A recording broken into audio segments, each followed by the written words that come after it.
ಮುಗಿಯದ ಬಂಧನ ಭಾಗ 13. ಹಿರಿಯ ರಾಜಾರತ್ನಂ ಅವರ ಅನಾರೋಗ್ಯದ ಸ್ಥಿತಿ ಎಷ್ಟು ಜಟಿಲವಾಗಿತ್ತಂದರೆ ದೇಶದ ಅತ್ಯಂತ ಪ್ರಸಿದ್ಧವಾದ ವೈದ್ಯರಿಗೂ ಅವರಿಗೆ ಏನು ಮಾಡಬೇಕಂತ ತೋಚುತ್ತಾನೇ ಇರಲಿಲ್ಲ. ಗೋಪಿಗೆ ಅವರ ರೋಗಲಕ್ಷಣಗಳು ಮತ್ತು ವೈದ್ಯಕೀಯ ಹಿನ್ನೆಲೆ ಬಗ್ಗೆ ಅಶ್ವಿನಿಗೆ ವಿವರಿಸೋಕೆ ಸಾಕಷ್ಟು ಸಮಯ ಹಿಡಿತು. ಸಂಜೆ ಸರಿಯಾಗಿ 6 ಗಂಟೆಗೆ ಕಚೇರಿ ಕೆಲಸಗಳೆಲ್ಲ ಮುಗಿಸಿ ಗೋಪಿ ನೀಡಿದಂತಹ ವಿಳಾಸದ ಪ್ರಕಾರ ಅವರ ಭವ್ಯವಾದ ಮಹಲಿಗೆ ತಲುಪ್ತಾರೆ.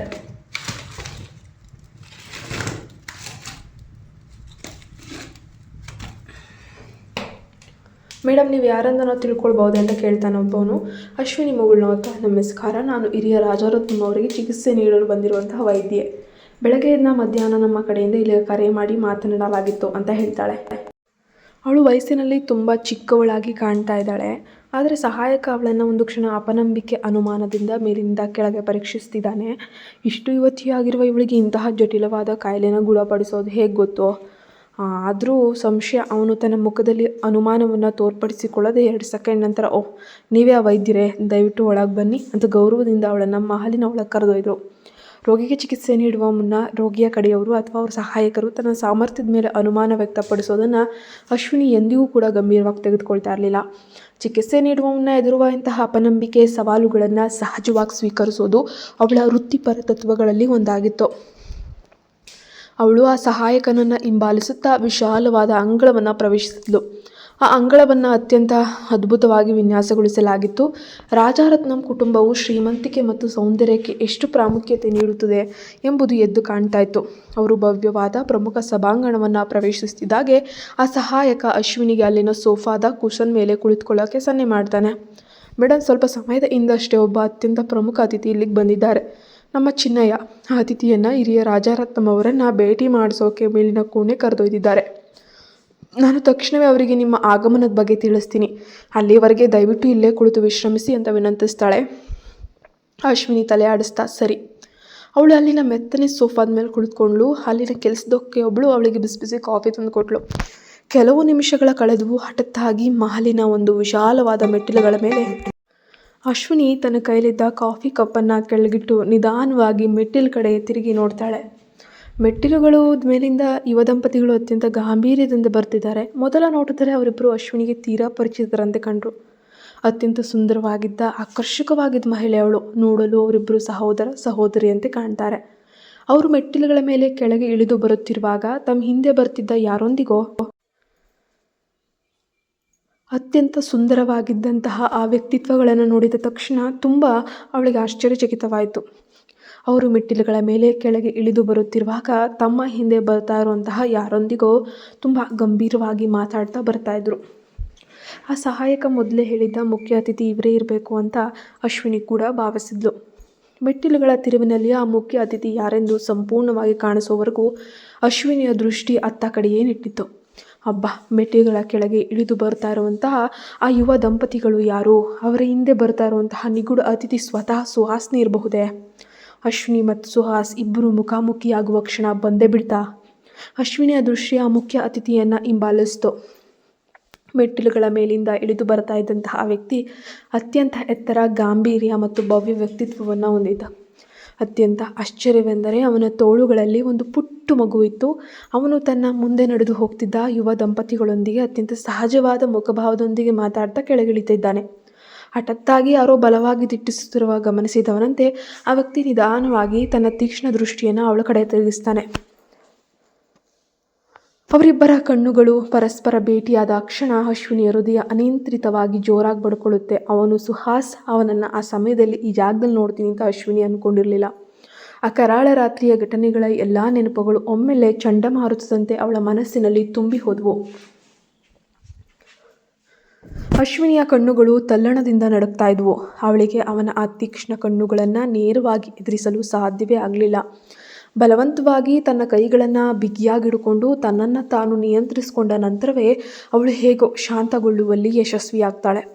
ಅವಳು ದೀರ್ಘವಾಗಿ ಉಸಿರನ್ನು ತೆಗೆದುಕೊಂಡು ತನಗೇನು ಆಗಿಲ್ಲ ಅನ್ನೋ ಥರ ನಟಿಸ್ತಾ ಸುಹಾಸ್ನ ಮುಂದೆ ಹೋಗ್ತಿದ್ದ ಆ ಯುವ ದಂಪತಿಗಳ ಕಡೆಗೆ ತನ್ನ ದೃಷ್ಟಿಯನ್ನು ತಿರುಗಿಸ್ತಾಳೆ.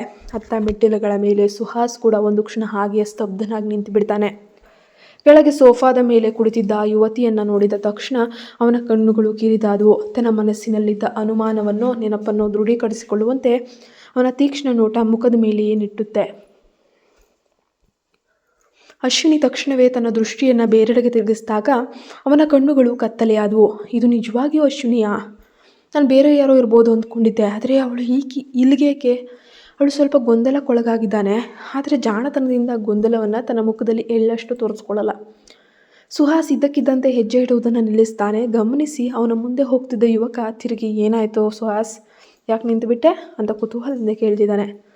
ಅದನ್ನು ಕೇಳಿದ ಸುಹಾಸ್ ತನ್ನ ನೋಟವನ್ನು ಅಶ್ವಿನಿಯಿಂದ ಹಿಂದಕ್ಕೆ ತೆಗೆದುಕೊಂಡು, ಏನೂ ಇಲ್ಲ, ಹೋಗೋಣ, ಯಾವುದೇ ಭಾವನೆಗಳಿಲ್ಲದೆ ತಣ್ಣನೆಯ ಧ್ವನಿಯಲ್ಲಿ ಉತ್ತರಿಸ್ತಾನೆ. ಅವನ ಮುಂದೆ ಇದ್ದಂತಹ ಯುವಕ ಗೊಂದಲದಿಂದಲೇ ತಲೆ ಆಡಿಸ್ತಾನೆ. ನಂತರ ಮೂವರು ಮೆಟ್ಟಿಲುಗಳನ್ನು ಹಿಡಿದು ಕೆಳಗೆ ಬರ್ತಾರೆ. ಅಬ್ಬಾ, ಈ ಒಂದು ಅನಿರೀಕ್ಷಿತ ಭೇಟಿ ಈಗ ಇಬ್ಬರಲ್ಲೂ ಕೂಡ ತಳಮಳವನ್ನು ಸೃಷ್ಟಿಸಿದೆ. ಸುಹಾಸ್ನ ತೋಳಲಿರುವಂತಹ ಆ ಮಗು ಯಾರ್ದು? ಅಶ್ವಿನಿಯನ್ನು ನೋಡಿ ಸುಹಾಸ್ ಮುಂದೇನು ಮಾಡಲಿದ್ದಾನೆ? ಸ್ವಲ್ಪ ಹೊತ್ತಿನಲ್ಲೇ ಆ ಮೂವರು ಅಶ್ವಿನಿಯ ಮುಂದೆ ಬಂದು ನಿಂತ್ಕೊಳ್ತಾರೆ.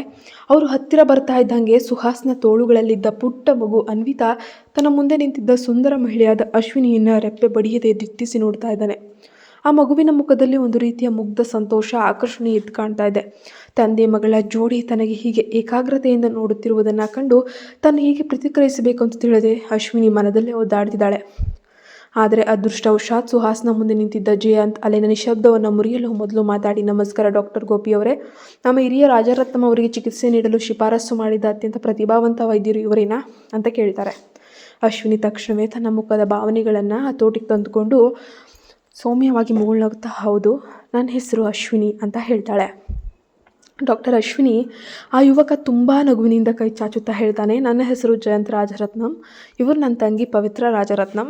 ನಂತರ ಅವನು ಪಕ್ಕದಲ್ಲಿ ನಿಂತಿದ್ದ ಸುಹಾಸ್ನ ಕಡೆಗೆ ತಿರುಗಿ, ನಾವು ಇವರನ್ನು ನಮ್ಮ ಸ್ವಂತ ಅಣ್ಣನಂತೆಯೇ ಗೌರವಿಸ್ತೀವಿ, ಇವರ ಹೆಸರು ಸುಹಾಸ್ ವರ್ಮಾ ಅಂತ ಹೇಳಿ ಪರಿಚಯಿಸ್ತಾರೆ. ಅಶ್ವಿನಿ ಸದ್ದಿಲ್ಲದೆ ತಲೆಯಾಡಿಸಿ ಅವರನ್ನು ಸ್ವಾಗತಿಸಲು ಮಿಸ್ಟರ್ ಜಯಂತ್, ಮಿಸ್ ಪವಿತ್ರ, ಮಿಸ್ಟರ್ ವರ್ಮಾ ಅಂತ ವೃತ್ತಿಪರವಾಗಿ ಸಂಬೋಧಿಸ್ತಾಳೆ. ಅವಳು ಆ ಮಾತು ಮುಗಿಸಿದ ತಕ್ಷಣವೇ ಸುಹಾಸ್ನ ಕಡೆಯಿಂದ ಒಂದು ಬಲವಾದ ಅರ್ಥಪೂರ್ಣವಾದ ನಗು ಕೇಳಿಸುತ್ತೆ.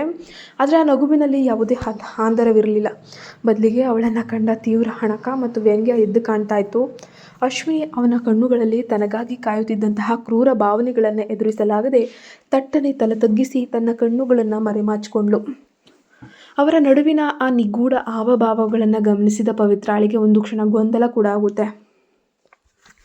ಅವಳು ತನ್ನ ಹುಬ್ಬುಗಳನ್ನು ಸುಕ್ಕುಗಟ್ಟಿಸಿ ತೀವ್ರ ಅನುಮಾನದ ಧ್ವನಿಯಲ್ಲಿ, ಅಂದಹಾಗೆ ಡಾಕ್ಟರ್, ನೀವು ನಮ್ಮ ಅಜ್ಜನ ಕಾಯಿಲೆಯನ್ನು ಖಂಡಿತ ಗುಣಪಡಿಸಬಲ್ಲಿರಾ ಎಂದು ಸ್ಪಷ್ಟವಾಗಿ ದೃಢವಾಗಿ ಹೇಳ್ತಿದ್ದೀರಾ. ಆದರೆ ನೋಡಲು ನೀವು ನಮ್ಮಷ್ಟೇ ಚಿಕ್ಕವರಾಗಿ ಕಾಣ್ತಿದ್ದೀರಾ.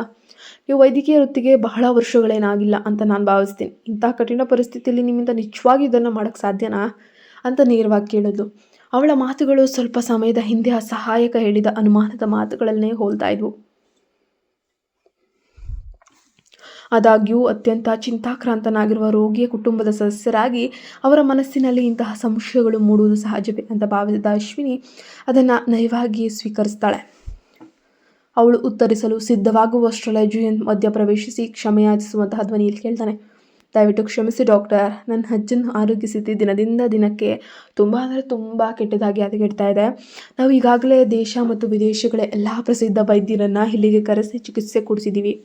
ಆದರೆ ಯಾರೊಬ್ಬರಿಂದಲೂ ಕೂಡ ಅವರ ಸ್ಥಿತಿಯನ್ನು ಸುಧಾರಿಸೋಕ್ಕೆ ಸಾಧ್ಯವೇ ಆಗ್ತಾ ಇಲ್ಲ. ಹಾಗಾಗಿ ನನ್ನ ತಂಗಿಗೆ ಅಜ್ಜ ಇನ್ನು ಮುಂದೆ ಪಡಲಿರುವಂಥ ನರಕ ಯಾತನೆಯನ್ನು ಕಂಡು ಹೆದರಿಕೆ ಆಗಿದೆ. ಯಾಕಂದರೆ ಈ ಹಿಂದೆ ಅನೇಕ ವೈದ್ಯರು ನಮಗೆ ಸುಳ್ಳು ಭರವಸೆಗಳನ್ನು ನೀಡಿ ಕೊನೆಯಲ್ಲಿ ಕೈ ಚೆಲ್ಲಿಬಿಟ್ಟಿದ್ದಾರೆ. ಇದು ಹಲವು ಬಾರಿ ನಡೆದಿರುವುದರಿಂದ ನಾವು ಈ ಬಾರಿ ಸ್ವಲ್ಪ ಹೆಚ್ಚು ಜಾಗರೂಕವಾಗಿರಬೇಕಂತ. ಡಾಕ್ಟರ್ ಅಶ್ವಿನಿ, ನೀವು ನಮ್ಮ ಆತಂಕವನ್ನು ತಪ್ಪಾಗಿ ಭಾವಿಸೋದಿಲ್ಲ ಅಂತ ನಂಬ್ತೀನಿ ಅಂತ ಹೇಳ್ತಾನೆ.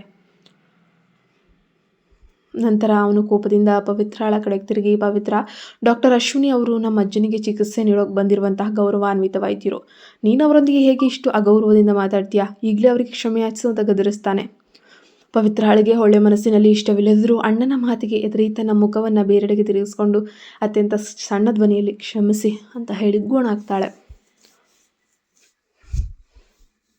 ಅಶ್ವಿನಿ ಆ ಮಾತನ್ನು ಗಂಭೀರವಾಗಿ ತೆಗೆದುಕೊಳ್ಳಿಲ್ಲ. ಅವಳ ಕ್ಷಮೆಯಾಚನೆಯನ್ನು ಕೇಳಿ ಮೃದುವಾಗಿ ನಗುತ್ತಾ, ಪರವಾಗಿಲ್ಲ ಜಯಂತ್ ಅವರೇ, ನಿಮ್ಮ ಕುಟುಂಬದ ಪರಿಸ್ಥಿತಿ ಕಾಳಜಿ ನನಗೆ ಸಂಪೂರ್ಣವಾಗಿ ಅರ್ಥವಾಗ್ತದೆ. ಆದರೆ ನಾನು ಈ ಚಿಕಿತ್ಸೆಗೆ ಸಂಪೂರ್ಣ ಸಮರ್ಥಳಾಗಿದ್ದೇನೆ ಅಂತ ನಿಮಗೆ ಭರವಸೆ ನೀಡ್ತೀನಿ. ನಾನು ವಯಸ್ಸಿನಲ್ಲಿ ಚಿಕ್ಕವಳಿರ್ಬೋದು, ಆದರೆ ದಶಕಗಳ ಅನುಭವ ಇರುವ ಹಿರಿಯ ವೈದ್ಯರಷ್ಟು ಸುದೀರ್ಘ ಅನುಭವ ನನಗಿಲ್ಲದೆ ಇರ್ಬೋದು.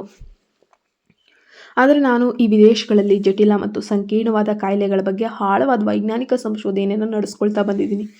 ಅನುಭವದಲ್ಲಿ ನಾನು ಕಡಿಮೆ ಇರ್ಬೋದು, ಆದರೆ ನನ್ನ ಸಾಮರ್ಥ್ಯ ಮತ್ತು ಚಿಕಿತ್ಸಾ ವಿಧಾನಗಳ ಮೇಲೆ ನನಗೆ ಸಂಪೂರ್ಣ ಅನುಭವವಿದೆ, ವಿಶ್ವಾಸವಿದೆ ಅಂತ ದೃಢವಾಗಿ ನುಡಿತಾಳೆ. ಅವಳ ಮಾತು ಮುಗಿಸ್ತಿದ್ದಂತೆಯೇ ತನ್ನ ಕೈಲಿದ್ದ ಬ್ಯಾಗ್ನಿಂದ ಒಂದು ಪ್ರಮುಖ ಫೈಲ್ಗಳನ್ನು ಹೊರಗೆ ತೆಗೆದು ಜಯಂತ್ನ ಕೈಗೆ ನೀಡಲು ಮುಂದಾಗ್ತಾಳೆ. ಇದು ಇಷ್ಟು ವರ್ಷಗಳಲ್ಲಿ ವೈದ್ಯಕೀಯ ಕ್ಷೇತ್ರದಲ್ಲಿ ನಾನು ಸಾಧಿಸಿದ ಯಶಸ್ಸಿನ ದಾಖಲೆಗಳು. ಹಿರಿಯ ರಾಜರತ್ನಂ ಅವರಿಗೆ ಚಿಕಿತ್ಸೆ ನೀಡೋಕೆ ನಾನು ಅರ್ಹಳೆ ಅಲ್ಲವೇ ಎಂದು ಇದನ್ನು ನೋಡಿ ನೀವೇ ನಿರ್ಧರಿಸಿ ಹೇಳಿ ಅಂತ ಹೇಳ್ತಾಳೆ. ಅಶ್ವಿನಿ ಇಷ್ಟೊಂದು ವ್ಯವಸ್ಥಿತವಾಗಿ ಮುಂಚಿತವಾಗಿ ಎಲ್ಲ ಸಿದ್ಧತೆಗಳೊಂದಿಗೆ ಬರ್ತಾಳೆ ಅಂತ ಜಯಂತ್ ನಿರೀಕ್ಷಿಸಿರಲಿಲ್ಲ. ಸ್ವಲ್ಪ ಸಮಯದ ಹಿಂದೆ ಪವಿತ್ರಾಳನ್ನು ಗದರಿಸಿದ್ರು. ಒಳಗೊಳಗೆ ಅವನಿಗೂ ಅಶ್ವಿನಿಯ ಸಾಮರ್ಥ್ಯದ ಮೇಲೆ ಅಷ್ಟೊಂದು ನಂಬಿಕೆ ಇರಲಿಲ್ಲ.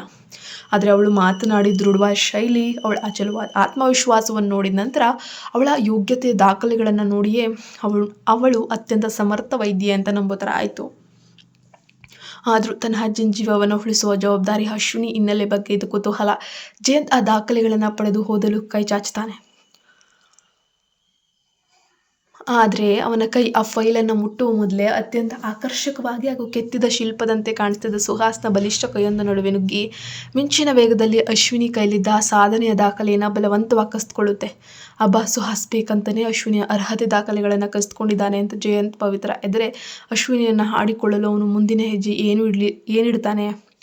ಮುದ್ದಾದ ಮಗು ಅನ್ವಿತಾ ಅಶ್ವಿನಿಯನ್ನು ನೋಡಿ ಹೇಗೆ ಪ್ರತಿಕ್ರಿಯಿಸ್ತಾಳೆ. ಇತ್ತ ಕೆಫೆಟೇರಿಯಾದಲ್ಲಿ ಅಶ್ವಿನಿ ಮತ್ತು ಗೋಪಿಗೆ ಕಚ್ಚಾ ವಸ್ತುಗಳು ಸಿಗ್ತದೆ ಅಂತ ತಡೆದು ತನ್ನ ಸಹಾಯಕ ಸಂಜಯ್ ರಾಮ್ಗೆ ಆದೇಶ ನೀಡಿ ಮನೆಗೆ ಮರಳಿದ ಕಾವ್ಯಾಳ ಮನಸ್ಸು ಒಂಚೂರು ಕೂಡ ಶಾಂತ ಆಗಿರಲಿಲ್ಲ. ಬೆಳಗ್ಗೆ ಕಚೇರಿಯಲ್ಲಿ ಸುಹಾಸ್ ತನ್ನೊಂದಿಗೆ ನಿಶ್ಚಿತಾರ್ಥವನ್ನು ಮುರಿದುಕೊಳ್ಳುವ ಮಾತಾಡ್ತಾನೆ. ಅವಳ ಎದೆಯಲ್ಲಿ ಇನ್ನೂ ಮುಳ್ಳಂತ ಚುಚ್ಚುತ್ತಾನೆ ಇದೆ ಆ ವಿಚಾರ. ಅವಳು ತನ್ನ ಐಷಾರಾಮಿ ಮನೆಯ ಬೆಡ್ರೂಮ್ಗೆ ಬಂದು ಬಾಗ್ಲನ್ನು ಜೋರಾಗಿ ಹಾಕಿ ಚಿಲುಕ ಹಾಕೊಳ್ತಾಳೆ. ರೂಮ್ನಲ್ಲಿದ್ದ ದುಬಾರಿ ಗಾಜಿನ ಹೂದಾನಿ ನೆಲಕ್ಕಪ್ಪಳಿಸಿ ಪುಡಿ ಮಾಡ್ತಾಳೆ. ಇಲ್ಲ, ಸುಹಾಸ್ ಕೇವಲ ನನ್ನವನು. 6 ವರ್ಷಗಳ ಹಿಂದೆ ಆ ಅಶ್ವಿನಿ ಅವನ ಜೀವನದಿಂದ ತೊಲಗಿದ್ದಾಳೆ. ಅವನು ನನಗೆ ಮಾತ್ರ ಸ್ವಂತವಾಗಬೇಕಿತ್ತು. ಇಷ್ಟು ವರ್ಷಗಳ ಕಾಲ ನಾನು ಕಾದು ಕುಳಿತಿದ್ದು ಅವಳು ಮತ್ತೆ ಬಂದು ನನ್ನ ಸುಹಾಸನ ಕಸಿದುಕೊಳ್ಳಿ ಅಂತ ಅಲ್ಲ ಅಂತ ಕಾವ್ಯ ಹಲ್ಲು ಕಚ್ಚಿ ಒಳಗೊಳಗೆ ಕಿರ್ಚಾಡ್ತಾಳೆ. ಕಾವ್ಯಳಿಗೆ ಅಶ್ವಿನಿ ಮತ್ತು ಭಾರತಕ್ಕೆ ಮರಳಿದ್ದಾಳೆ. ಅವಳು VR ಸಂಶೋಧನಾ ಸಂಸ್ಥೆ ಜವಾಬ್ದಾರಿ ಹೊತ್ತಿದ್ದಾಳೆ ಅನ್ನೋ ವಿಷಯ ತಿಳಿದಾಗಿಂದ ಅವಳು ನಿದ್ದೆನೇ ಬರ್ತಾ ಇಲ್ಲ. ಎಲ್ಲದಕ್ಕಿಂತ ಹೆಚ್ಚಾಗಿ ಸುಹಾಸ್ ಇತ್ತೀಚೆಗೆ ನನ್ನ ಬಗ್ಗೆ ತೋರ್ತಾ ಇರುವಂತಹ ನಿರಾಸಕ್ತಿ. ನಿನ್ನೆ ರಾತ್ರಿ ಹೋಟೆಲ್ನಲ್ಲಿ ಅಶ್ವಿನಿ ಬೇರೊಬ್ಬ ವ್ಯಕ್ತಿಯೊಂದಿಗಿದ್ದಾಗ ಸುಹಾಸ್ನಿಗಾದ ತಳಮಳ ಕಾವ್ಯ ಎಲ್ಲ ಗಮನಿಸ್ತಾ ಇದ್ದಾಳೆ. ಸುಹಾಸ್ನ ಮನಸ್ಸಿನಲ್ಲಿ ಇನ್ನೂ ಕೂಡ ಅಶ್ವಿನಿಯ ಮೇಲಿನ ಪ್ರೀತಿ ಜೀವಂತವಾಗಿದೆ ಅನ್ನೋಂತಹ ಅನುಮಾನ ಅವಳನ್ನು ಇನ್ನೂ ಜೀವಂತವಾಗಿ ಸುಡ್ತಾ ಇದೆ. ಅವಳು ರೂಮ್ನಲ್ಲಿ ಅತ್ತಿದ್ದ ಹೆಜ್ಜೆ ಹಾಕ್ತಾ ತನ್ನ ಮುಂದಿನ ಯೋಜನೆಯನ್ನು ರೂಪಿಸೋಕೆ ಶುರು ಮಾಡ್ತಾಳೆ. ಸುಹಾಸ್ನನ್ನು ನಾನು ಕಳೆದುಕೊಳ್ಳಲು ಸಾಧ್ಯವೇ ಇಲ್ಲ. ಈ ವರ್ಮಾ ಗ್ರೂಪ್ನ ಸೊಸೆಯಾಗುವುದು ಕೇವಲ ನನ್ನ ಹಕ್ಕು. ಅದಕ್ಕಾಗಿಯೇ ನಾನು ಕೇವಲ ಯಾವ ಮಟ್ಟಕ್ಕಾದರೂ ಇಳಿಯೋಕೆ ಸಿದ್ಧಳಿದ್ದೇನೆ. ಕೇವಲ ಮಾರುಕಟ್ಟೆಯಲ್ಲಿ ಕಚ್ಚಾ ವಸ್ತುಗಳನ್ನು ತಡೆಯೋದ್ರಿಂದ ಅಶ್ವಿನಿಯನ್ನು ಸಂಪೂರ್ಣವಾಗಿ ಸೋಲಿಸೋಕೆ ಖಂಡಿತ ಸಾಧ್ಯ ಇಲ್ಲ. ಅವಳನ್ನು ಸುಹಾಸ್ನ ಕಣ್ಣುಗಳಿಂದ ಮತ್ತು ಈ ಸಮಾಜದ ಕಣ್ಣುಗಳಿಂದ ಶಾಶ್ವತವಾಗಿ ಕೆಟ್ಟವಳನ್ನಾಗಿ ಮಾಡಬೇಕು ಅಂತ ಅಂದುಕೊಂಡ್ಳು.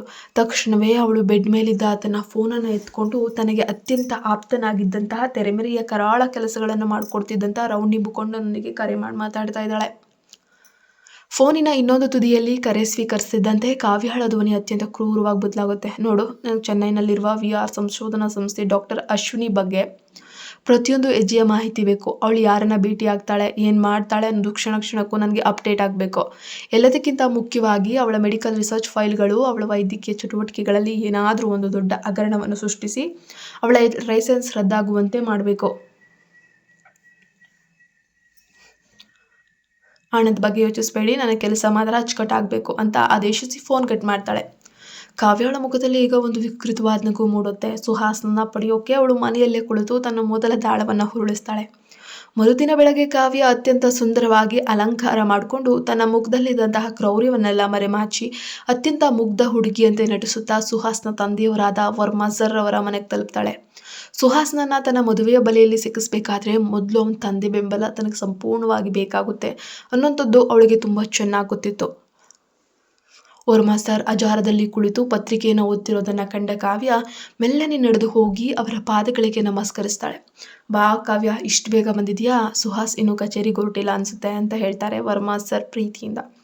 ಕಾವ್ಯ ತನ್ನ ಕಣ್ಣುಗಳಲ್ಲಿ ಕೃತಕವಾದ ಕಣ್ಣೀರನ್ನು ತೆಗೆದುಕೊಂಡು ಬೇಸರದ ಧ್ವನಿಯಲ್ಲಿ, ಅಂಕಲ್, ನಾನು ಸುಹಾಸ್ನ ನೋಡಲು ಬರಲಿಲ್ಲ, ನಿಮ್ಮೊಂದಿಗೆ ಮಾತಾಡೋಕ್ಕೆ ಬಂದೆ. ಇತ್ತೀಚೆಗೆ ಸುಹಾಸ್ ನನ್ನ ಬಗ್ಗೆ ತುಂಬ ಉದಾಸೀನ ತೋರ್ತಾ ಇದ್ದಾರೆ. ನಿನ್ನೆ ಕಚೇರಿಯಲ್ಲಿ ನಾವಿಬ್ಬರು ನಿಶ್ಚಿತಾರ್ಥದ ದಿನಾಂಕನೂ ಮುಂದೂಡುವ ಮಾತಾಡ್ತಾರೆ. ನನಗೆ ತುಂಬ ಆತಂಕ ಆಗ್ತಿದೆ ಅಂಕಲ್. ನಾನು ಸುಹಾಸ್ನ ಪ್ರಾಣಕ್ಕಿಂತ ಹೆಚ್ಚಾಗಿ ಪ್ರೀತಿಸ್ತಾ ಇದ್ದೀನಿ. ಆದರೆ ಅವರನ್ನು ಬಿಟ್ಟು ನಾನು ಬದುಕೋಕ್ಕೆ ಸಾಧ್ಯವೇ ಇಲ್ಲ. ಯಾಕಂದರೆ ಅವ್ರಿಗೋಸ್ಕರ ತುಂಬ ವರ್ಷಗಳಿಂದ ವೆಯ್ಟ್ ಮಾಡ್ತಾ ಇದ್ದೀನಿ. ಅತ್ಯಂತ ಜಾಣತನದ ನಾಟಕ ಆಡ್ತಾಳೆ. ವರ್ಮಾ ಸರ್ ಪತ್ರಿಕೆಯನ್ನು ಬದಿಗಿಟ್ಟು ಗಂಭೀರವಾದರು. ಅವರಿಗೆ ಕಾವ್ಯಾಳ ಕುಟುಂಬದೊಂದಿಗಿನ ವ್ಯವಹಾರ ಮತ್ತು ಒಪ್ಪಂದದ ಮಹತ್ವ ಚೆನ್ನಾಗಿ ಗೊತ್ತಿತ್ತು. ಏನು ಸುಹಾಸ್, ನಿಶ್ಚಿತಾರ್ಥ ಮುಂದೂಡುವ ಮಾತಾಡ್ತಿದ್ದೇನೆ. ಅವನಿಗೆ ಎಷ್ಟು ಧೈರ್ಯ? ನೀನೇನು ಯೋಚಿಸಬೇಡ ಕಾವ್ಯ. ಈ ವರ್ಮಾ ಗ್ರೂಪ್ನ ಸೊಸೆಯಾಗುವವಳು ನೀನು ಮಾತ್ರ. ಸುಹಾಸ್ನಿಗೆ ನೀನು ಬುದ್ಧಿ ಕಲಿಸ್ತೇನೆ ನಾನು. ಮುಂದಿನ ವಾರವೇ ನೀವಿಬ್ಬರ ನಿಶ್ಚಿತಾರ್ಥ ಅದ್ದೂರಿಯಾಗಿ ಮಾಡೋಕ್ಕೆ ನಾನು ಮುಹೂರ್ತ ನಿಶ್ಚಯಿಸ್ತೇನೆ ಅಂತ ಭರವಸೆ ನೀಡ್ತಾರೆ. ತನ್ನ ಮೊದಲ ಯೋಜನೆ ಯಶಸ್ವಿಯಾಗಿದ್ದನ್ನು ಕಂಡ ಕಾವ್ಯಾಳ ಮನಸ್ಸು ಹಿಗ್ಗಿತ್ತು. ವರ್ಮಾ ಸರ್ ಅವರ ಬೆಂಬಲ ಸಿಕ್ಕ ಮೇಲೆ ಸುಹಾಸ್ ತನ್ನ ಮಾತನ್ನು ಮೀರೋಕ್ಕೆ ಸಾಧ್ಯ ಇಲ್ಲ ಅನ್ನೋ ಅಹಂಕಾರ ಅವಳಲ್ಲಿ ಮೂಡುತ್ತೆ. ಆದರೆ ಅದೇ ಸಮಯದಲ್ಲಿ ಕಾವ್ಯಾಳ ತನ್ನ ಸಹಾಯಕ ಸಂಜಯ್ ರಾಮ್ನಿಂದ ಒಂದು ತುರ್ತು ಸಂದೇಶ ಬರುತ್ತೆ.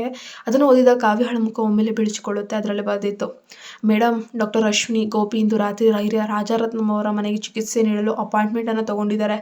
ಅಷ್ಟೇ ಅಲ್ಲ, ಸುಹಾಸ್ ಸರ್ ಕೂಡ ಈಗಾಗಲೇ ರಾಜಾರತ್ನಂ ಅವರ ಮಹಲಿಗೆ ಕೂಡ ತಲುಪಿದ್ದಾರೆ.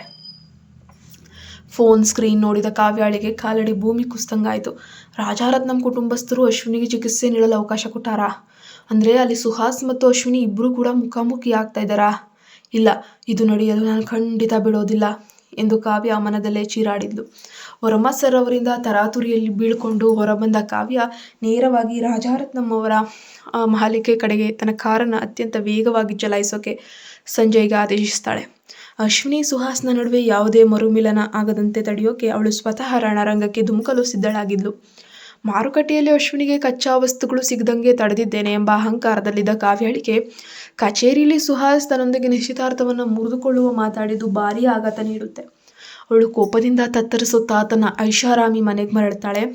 ರೂಮಿನ ಬಾಗಿಲು ಹಾಕಿ ಕೂಡ ಕಾವ್ಯ, ಸುಹಾಸ್ ಕೇವಲ ನನ್ನವನು. ಆ ಅಶ್ವಿನಿ ಮತ್ತೆ ಬಂದು ನನ್ನ ಸುಹಾಸ್ನ ಕಸ್ಕೊಳ್ಳೋಕೆ ನಾನು ಖಂಡಿತ ಬಿಡೋದಿಲ್ಲ. ಅವಳ ವೈದ್ಯಕೀಯ ವೃತ್ತಿ ಜೀವನವನ್ನೇ ಹಾಳು ಮಾಡಾಕ್ಬಿಡ್ತೀನಿ. ಸುಳ್ಳು ಹಗರಣ ಹೊರಿಸಿ ಜೈಲಿಗೆ ಕಳಿಸ್ತೀನಿ. ಸುಹಾಸ್ನಿಗೆ ನಾನು ಬಿಟ್ಟು ಬೇರೆ ದಾರಿನೇ ಇಲ್ಲ ಅಂತ ಹಲ್ಲು ಕಚ್ಚಿ ಮನೆಯಲ್ಲಿ ಕುಳಿತು ಕರಾಳ ಚಕ್ರವ್ಯೂಹವನ್ನು ಎಣೆಯೋಕೆ ಆರಂಭಿಸ್ತಾಳೆ. ತಕ್ಷಣವೇ ಅವಳು ರೌಡಿ ಸಹಾಯಕರಿಗೆ ಫೋನ್ ಮಾಡಿ ಅಶ್ವಿನಿಯ ರಿಸರ್ಚ್ ಫೈಲ್ಗಳನ್ನು ಕದಿಯಲು ಅವಳಿಗೆ ಅಪಖ್ಯಾತಿ ತರಲು ಯೋಜನೆ ರೂಪಿಸಿದ್ಲು. ಕಾವ್ಯ ಅಂದುಕೊಂಡಂತೆ ಸುಹಾಸ್ನನ್ನು ತನ್ನವನ್ನಾಗಿ ಮಾಡಿಕೊಳ್ಳುವ ಪ್ರಯತ್ನದ ಮೊದಲ ಹೆಜ್ಜೆಯಲ್ಲಿ ಅವಳಿಗೆ ಭಾರೀ ಮುಖಭಂಗವಾಯಿತು. ಅವನು ಫೋನ್ ಕೆಳಗಿಟ್ಟ ಕೆಲವೇ ನಿಮಿಷಗಳಲ್ಲಿ ಅವಳ ಆಪ್ತ ಸಹಾಯಕ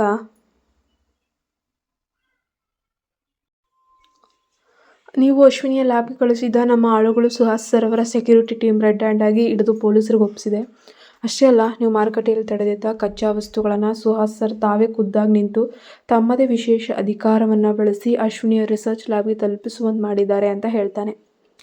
ಈ ಮಾತು ಕೇಳಿದ ಕಾವ್ಯಾಳ ತಲೆಯ ಮೇಲೆ ಸಿಡಿಲು ಬಡ್ದಂಗಾಯಿತು. ಅಶ್ವಿನಿಯನ್ನು ಮುಗಿಸಲು ಅವಳು ರೂಪಿಸಿದ ಸಂಚು ಸುಹಾಸ್ನ ಒಂದು ಸಣ್ಣ ನಡೆಯಿಂದಾಗಿ ಸಂಪೂರ್ಣವಾಗಿ ಫೇಲ್ ಆಗುತ್ತೆ. ಸುಹಾಸ್ ತನಗೆ ತಿಳಿದಿರೋ ಥರ ಅಶ್ವಿನಿ ಬೆನ್ನಿಗೆ ಬಂಡೆಯಾಗಿ ನಿಂತಿರುವುದು ಕಾವ್ಯ ತೀವ್ರ ಆಕ್ರೋಶಕ್ಕೆ ಕಾರಣ ಆಗುತ್ತೆ. ಈ ಕಡೆ ತನ್ನ ಮೊದಲ ಪ್ರಯತ್ನ ವಿಫಲವಾದರೂ ಕಾವ್ಯ ಸುಮ್ಮನೆ ಕೂರಲಿಲ್ಲ. ಸರಿ, ಸುಹಾಸ್ ನೇರವಾಗಿ ನಾನು ಮಾತು ಕೇಳ್ತಿದ್ರೆ ಅವನ ತಂದೆ ಮೂಲಕ ಅವನು ಕಟ್ಟಾಗ್ತೀನಿ ಅಂದ್ಕೊಂಡು ಅವಳು ತಕ್ಷಣವೇ ಸುಹಾಸ್ ತಂದೆಯವರದ ಸರ್ಗೆ ಮನೆಗೆ ಹೊಡ್ತಾಳೆ. ಅಲ್ಲಿ ವರ್ಮಾ ಸರ್ ಎಂತಹ ಕೃತಕ ಕಣ್ಣೀರುಡಿದ ಅತ್ಯಂತ ಮುಗ್ಧತೆಯ ನಾಟಕವಾಡ್ತಾಳೆ. ಕೊನೆಗೂ ಇವಳ ಪ್ಲ್ಯಾನ್ ಸಕ್ಸಸ್ ಆಗುತ್ತೆ. ಅಂಕಲ್ಲು ಸುಹಾಸ್ ಇತ್ತೀಚೆಗೆ ನನ್ನನ್ನು ಕಡೆಗಣಿಸ್ತಾ ಇದ್ದಾನೆ ಅಂತ ಹೇಳಿದಾಗ ದಯವಿಟ್ಟು ನೀವೇ ಅವ್ರಿಗೆ ಬುದ್ಧಿ ಹೇಳಬೇಕು ಅಂತಲೇ ಹಠ ಹಿಡಿದು ಅಲ್ಲೇ ಕೂರ್ತಾಳೆ. ಸೊ ಅವರು ಹೇಳಿದಾರಾಗಲೇ ಮುಂದಿನ ವಾರ ನಿಗದಿ ಮಾಡ್ತೀನಿ ಅಂತ, ಆದರೂ ಕೂಡ ಬಿಡಲ್ಲ. ವ್ಯವಹಾರದ ಒಪ್ಪಂದ ಮುರಿಬಾರ್ದು ಅಂತ ವರ್ಮಾ ಸರು ತಕ್ಷಣವೇ ಸುಹಾಸನಿಗೆ ಕರೆ ಮಾಡಿ ಅಬ್ಬರಿಸ್ತಾರೆ. ಸುಹಾಸ್, ನೀನು ಎಲ್ಲೇ ಇದ್ದರೂ ತಕ್ಷಣ ಮನೆಗೆ ಬಾ. ಮುಂದಿನ ವಾರವೇ ನಿನ್ನ ಕಾವ್ಯಾಳ ನಿಶ್ಚಿತಾರ್ಥ ನಡೆಯಲಿದೆ. ನನ್ನ ಮಾತನ್ನು ಮೀರಿದರೆ ನೀನು ಆಸ್ತಿ ಮತ್ತು ಅಧಿಕಾರ ಎರಡನ್ನ ಕಳೆದುಕೊಳ್ತೀಯ ಅಂತ ಫೋನಲ್ಲಿ ಎಚ್ಚರಿಕೆ ನೀಡಿದರು. ಫೋನ್ ಸ್ಪೀಕರ್ನಲ್ಲಿದ್ದ ಕಾರಣ ಇದನ್ನು ಕೇಳಿದ ಕಾವ್ಯಾಳ ಮುಖದಲ್ಲಿ ನಾನೇ ಗೆದ್ದೆ ಅನ್ನೋ ಅಹಂಕಾರ ನಗು ಮೂಡುತ್ತೆ. ಆದರೆ ಫೋನಿನ ಇನ್ನೊಂದು ತುದಿಯಿಂದ ಕೇಳಿಬಂದ ಸುಹಾಸ್ನ ಶಾಂತ ಹಾಗೂ ಕಠಿಣವಾದ ಧ್ವನಿ ಅವಳ ಆ ನಗುವನ್ನು ಕ್ಷಣಾರ್ಧದಲ್ಲೇ ಒದಗಿಸುತ್ತೆ. ಸುಹಾಸ್ ಅತ್ಯಂತ ಗಂಭೀರವಾಗಿ ಹೇಳ್ತಾನೆ, ತಂದೆಯವರೇ, ನೀವು ಆಸ್ತಿ ಕಸ್ದುಕೊಂಡ್ರೂ ಸರಿ, ಅಧಿಕಾರದಿಂದ ತೆಗೆದುಹಾಕಿದ್ರೂ ಸರಿ, ಕಾವ್ಯಾಳನ ಮದುವೆಯಾಗೋ ಪ್ರಶ್ನೆ ಇಲ್ಲ. 6 ವರ್ಷಗಳ ಹಿಂದೆ ನಿಮ್ಮ ಮಾತನ್ನ ಕೇಳಿ ನಾನು ಮಾಡಿದ ತಪ್ಪು ನನ್ನ ಜೀವನದಲ್ಲಿ ನರಕ ಆಗಿಸಿದೆ. ಈ ಬಾರಿ ನಾನು ಕಾವ್ಯಾಳ ಯಾವುದೇ ನಾಟಕಕ್ಕೆ ಬಲಿಯಾಗೋದಿಲ್ಲ, ನನ್ನ ನಿರ್ಧಾರ ಬದಲಾಗಲ್ಲ ಅಂತ ಹೇಳಿ ತಟ್ಟನೆ ಫೋನನ್ನು ಕಟ್ ಮಾಡಿಬಿಟ್ಟ. ಸುಹಾಸ್ನ ಈ ಖಡಕ್ ಉತ್ತರವನ್ನು ಕೇಳಿ ವರ್ಮಾ ಸರ್ ಅವರೇ ದಿಕ್ಕಿಲ್ದಂಗೆ ಆಗೋದ್ರು. ಸುಹಾಸ್ನನ್ನ ತಂದೆಯ ಮಾತಿನ ಬಲೆಯಲ್ಲಿ ಸಿಲುಕಿಸಿ ಮದುವೆ ಆಗಬೇಕನ್ನೋ ಕಾವ್ಯಾಳ ಎರಡನೇ ಪ್ರಯತ್ನವು ಒಂಥರ ಫೇಲ್ ಆಗೋಯ್ತು. ವರ್ಮಾ ಸರ್ ಕೂಡ ಸುಹಾಸ್ನ ಆಟದ ಮುಂದೆ ಅಸಹಾಯಕರಾಗಿ ಕೈಚೆಲ್ಲಿ ಕುಳಿತುಬಿಟ್ರು. ಅದೇ ಸಮಯದಲ್ಲಿ ಕಾವ್ಯಾಳಿಗೆ ಸಂಜಯ್ನಿಂದ ಮತ್ತೊಂದು ಶಾಕಿಂಗ್ ಮೆಸೇಜ್ ಬರುತ್ತೆ. ಮೇಡಮ್, ಹಿರಿಯ ರಾಜಾರತ್ನಂ ಅವರಿಗೆ ಚಿಕಿತ್ಸೆಯನ್ನು ನೀಡ್ತಾನೆ ಇದ್ದಾರೆ, ಇಬ್ಬರು ಕೂಡ ಜೊತೆಯಲ್ಲೇ ಇದ್ದಾರೆ, ಮಹಲಿಗೆ ತಲುಪಿದ್ದಾರೆ ಅಂತ ಹೇಳಿ. ಹಾಗೆ ಜೊತೆ ಆ ಮಗು ಅನ್ವಿತಾ ಕೂಡ ಇದ್ದಾಳೆ ಅಂತ. ಇನ್ನು ಮುಂದುವರೆದ ಭಾಗದಲ್ಲಿ ಏನಾಗುತ್ತೆ ಅಂತ ನೋಡೋಣ. ಇವರಿಬ್ಬರು ಒಟ್ಟಿಗೆ ಆಗ್ತಾರಾ ಅಥವಾ ಕಾವ್ಯಾಳನ ಮದುವೆ ಆಗೋಕ್ಕೆ ಈತ ಒಪ್ತಾನ? ಮುಂದಿನ ಭಾಗದಲ್ಲಿ ಏನಾಗುತ್ತೆ ಕಾದು ನೋಡಬೇಕು. ನೀವೇ ನಮ್ಮ ಚಾನಲ್ಗೆ ಸಬ್ಸ್ಕ್ರೈಬ್ ಆಗಿಲ್ಲ ಅಂದರೆ ಈ ಕೂಡಲೇ ಸಬ್ಸ್ಕ್ರೈಬ್ ಆಗಿ ಪಕ್ಕದಲ್ಲಿ ಕಾಣೋ ಬೆಲ್ ಐಕಾನ್ನ ಪ್ರೆಸ್ ಮಾಡಿ ನೋಟಿಫಿಕೇಶನ್ ಆನ್ ಮಾಡಿ ಇಟ್ಕೊಳ್ಳಿ.